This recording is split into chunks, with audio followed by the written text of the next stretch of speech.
Bismillahirrahmanirrahim. Assalamualaikum warahmatullahi wabarakatuh. Alhamdulillah wassalatu wassalamu ala Rasulillah Sayyidina Muhammad ibn Abdullah sallallahu alaihi wa ala alihi wa sahbihi wa sallama tasliman katsira. Amma ba'du. Pemirsa MJA TV yang dirahmati Allah Subhanahu wa taala, marilah pada kesempatan yang mulia ini sama-sama kita mengkaji tafsir dari surat At-Takwir, surat yang diturunkan oleh Allah Subhanahu wa taala kepada Nabi Muhammad sallallahu alaihi wasallam pada saat periode Makkah. Surat ini disebutkan berjumlah 27 ayat. Dan surat ini memiliki hubungan dengan surat sebelumnya, yaitu surat Abasa, yang mana surat Abasa pada pembahasan akhir dari ayat-ayat yang ada membahas tentang hal-hal yang terjadi pada hari kiamat. Maka di sini di surat At-Takwir Allah Subhanahu wa taala juga membahas tentang kejadian-kejadian yang mengerikan yang terjadi pada hari kiamat secara khusus. Dan disebutkan oleh para ulama bahwa ada sebuah hadis yang dinisbatkan kepada Nabi Muhammad sallallahu alaihi wasallam. Beliau bersabda, "Man sarrahu an yanzura ila yaumil qiyamah falyaqra idza syamsu kuwirat wa idza as-samaa'u fatarat wa idza as-samaa'u syaqqat." Barang siapa yang ingin melihat pemandangan hari kiamat ataupun yang ingin bisa membayangkan bagaimana kejadian-kejadian yang terjadi pada hari kiamat, maka bacalah 3 surat ini. Yang pertama surat Takwir, yang kedua adalah surat Al-Infitar, dan yang ketiga adalah surat Al-Insyiqaq. Karena ketiga surat ini menjelaskan dengan begitu gamblang kepada kita kejadian-kejadian yang terjadi pada hari kiamat. Allah Subhanahu wa taala berfirman di dalam surat At-Takwir, A'udzu billahi minasyaitonir rajim. Bismillahirrahmanirrahim. Idza syamsu kuwirat. Apabila matahari itu dilipat. Jadi dilipat kemudian menghilang cahayanya. Artinya matahari nanti akan dimusnahkan oleh Allah Subhanahu wa taala. Ini kejadian yang pertama. Wa idzan nujumu kadarat. Dan apabila bintang-bintang itu jatuh dari langit menuju bumi. Ini kejadian yang kedua. Jadi jatuh-jatuhnya benda-benda langit, meteor dan lain sebagainya, itu akan jatuh ke bumi. Wa idzal jibalu suyirat. Dan apabila gunung-gunung itu akan musnah, akan hancur dari muka bumi, sehingga gunung-gunung itu ketika hancur dia akan menjadi seperti debu yang berterbangan. Maka pada saat itu dikatakan oleh para ulama, bumi itu akan menjadi rata. Dan kalau bumi sudah menjadi rata, sudah tidak ada paku-paku bumi, yaitu gunung-gunung, sehingga bumi akan bergoncang.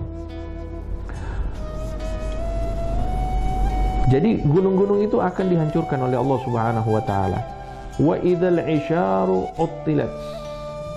Hari di mana onta-onta, dalam hal ini perwakilan dari harta-harta yang kita miliki, baik onta, kambing, sapi ataupun harta yang kita miliki, itu uttilat akan ditinggalkan oleh pemiliknya. Jadi orang yang beternak itu akan meninggalkan onta-ontanya, sapi-sapinya, kambing-kambingnya. Orang yang memiliki harta itu akan meninggalkan semua harta bendanya. Wa idzal wuhushu husyirat. Dan apabila hewan-hewan liar itu akan dikumpulkan oleh Allah Subhanahu wa taala setelah hari kebangkitan. Karena kita tahu fase menuju hari perhitungan amal itu termasuk di dalamnya adalah Yaumul Fasl. Yaumul Fasl ialah hari di mana Allah Subhanahu wa taala akan membalas setiap perbuatan sesuai dengan apa yang dilakukan oleh orang tersebut, bahkan oleh binatang sekalipun. Jadi kalau misalnya ada binatang yang menyakiti binatang yang lain, maka di situ akan diambil kisos, akan dibalas keburukan yang ada dengan keburukan. Maka di sini dikatakan bahwa hewan-hewan liar itu akan dikumpulkan. Setelah dikumpulkan, yaktassu li ba'din min ba'din thumma tasiru turaba. Maka kalau misalnya ada kambing menyakiti kambing yang lain di dunia, maka di akhirat nanti itu mereka akan dikisos, akan dibalas keburukan yang dilakukan. Nah, inilah yang akan terjadi nanti pada hari kiamat. Kemudian mereka setelah diberikan hukum yang adil oleh Allah Subhanahu wa taala dengan cara kisos, maka para binatang itu mereka akan menjadi tanah. Adapun manusia pada hari itu mereka akan saling balas membalas. Orang yang menyakiti itu akan dibalas. Orang yang membunuh maka dia akan dibunuh. Semuanya itu akan diputuskan pada hari itu. Wa idzal biharu sujjirat, dan apabila lautan itu akan dijadikan seperti lautan api. Jadi laut itu akan berubah, bukan menjadi air, bukan lagi air, akan tetapi menjadi api. Na'udzubillah min dzalik. Bisa kita bayangkan seluruh lautan menjadi api. Wa idzan nufusu zuwijat, dan apabila setiap jiwa itu akan disesuaikan dengan jasad-jasadnya. Artinya apa? Kita ketika meninggal masuk ke liang lahat, ada dari kita yang masih utuh jasad-jasadnya, yaitu para nabi dan rasul dan orang-orang yang dekat dengan Allah Subhanahu wa taala. Adapun secara umum orang-orang itu akan hancur dimakan oleh tanah. Untuk orang-orang ini nanti akan dibangkitkan kembali tubuh-tubuh mereka, jasad-jasad mereka, kemudian ruh-ruhnya ini, jiwa-jiwa mereka ini akan dipasang-pasangkan sesuai dengan jasad-jasad mereka. Itu yang dimaksud di ayat ini. Itu pada hari itu semuanya akan dibangkitkan, semuanya akan kembali seperti semula sebelum dia meninggal. Wa idzal mau'udatu su'ilat, artinya apabila seorang anak perempuan yang dikuburkan hidup-hidup oleh ayahnya itu ditanya, bi ayyi dzambin qutilat, apa dosa yang membuatnya hingga dibunuh. Jadi dulu kebiasaan orang-orang jahiliyah, ketika ada anak perempuan yang lahir, mereka itu sedih. Mereka menganggap anak perempuan itu membuat atau menjadi sebab keluarga menjadi miskin, dan itu adalah aib bagi mereka, sehingga anak-anak perempuan itu mereka kubur dalam keadaan yang hidup. Nah, ini nanti pada hari kiamat akan ditanya oleh Allah Subhanahu wa taala. Padahal sebagaimana kita ketahui, ketika orang yang membunuh dan orang yang dibunuh, siapa yang ditanya? Yang dibunuh atau yang membunuh? Pasti yang ditanya itu adalah orang yang membunuh. Tapi dalam ayat ini, kenapa yang ditanya adalah orang yang dibunuh, yaitu anak. Di sini pasti orang yang dibunuh akan ditanya, dan anak ini ditanya sebagai bentuk celaan bagi pembunuh, karena pembunuhnya ini adalah ayahnya sendiri. Dan Allah Subhanahu wa taala dalam hal ini menjelaskan kepada kita bahwa anak-anak itu akan dipertanyakan oleh Allah Subhanahu wa taala apa dosa mereka. Disebutkan oleh para ulama, in kanal qatil min ahli fatrah fala yu'adzab. Kalau misalnya yang membunuh itu ayah-ayah mereka ini adalah ahlu fatrah, orang-orang yang belum didatangi oleh para rasul ataupun nabi, maka mereka tidak akan diazab oleh Allah Subhanahu wa taala.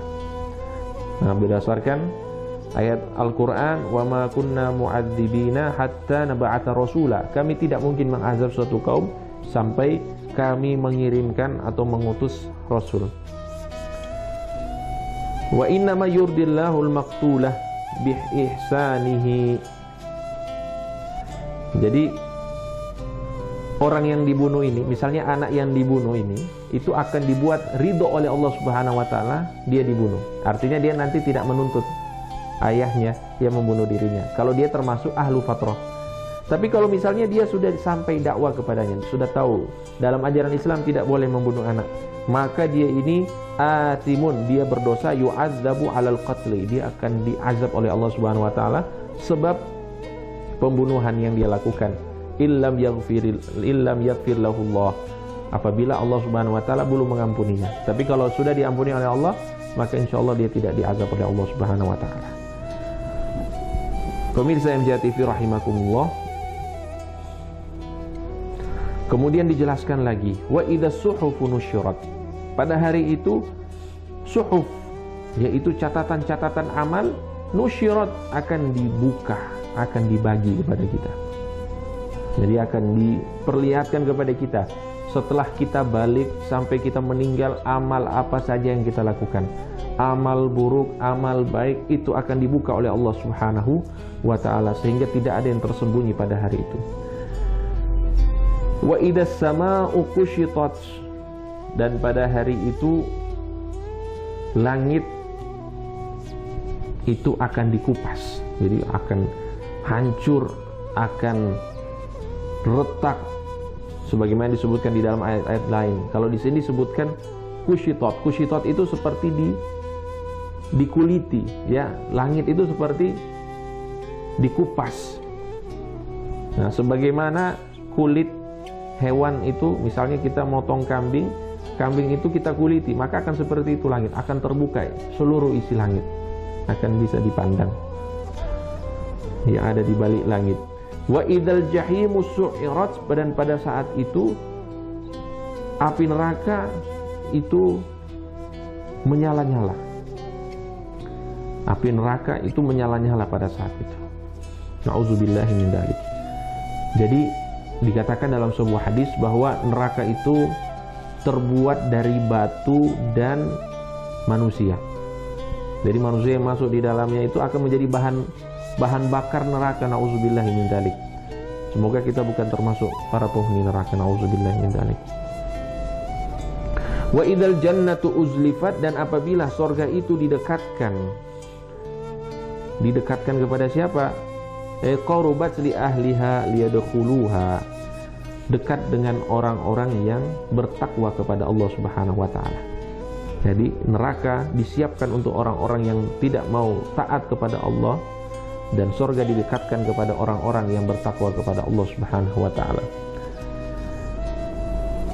Pada hari ini disebutkan oleh Allah, alimat nafsum ma ahdarat, maka pada hari itu, pada hari kiamat, setelah melihat hal-hal yang mengerikan, maka setiap dari kita itu akan tahu, akan mengingat semua yang kita lakukan dari awal sampai akhir dari kehidupan kita ini. Kebaikan yang kita lakukan itulah yang membuat kita bahagia nanti. Keburukan yang kita lakukan itulah yang membuat kita sedih. Dan kebahagiaan serta kesedihan kalau di dunia itu hanya sementara, tapi kalau kita bicara tentang akhirat, maka kebahagiaan yang akan didapatkan adalah selamanya. Begitu pula dengan kesengsaraan ataupun kesusahan, itu akan dirasakan selamanya. Na'udzubillahi min dzalik.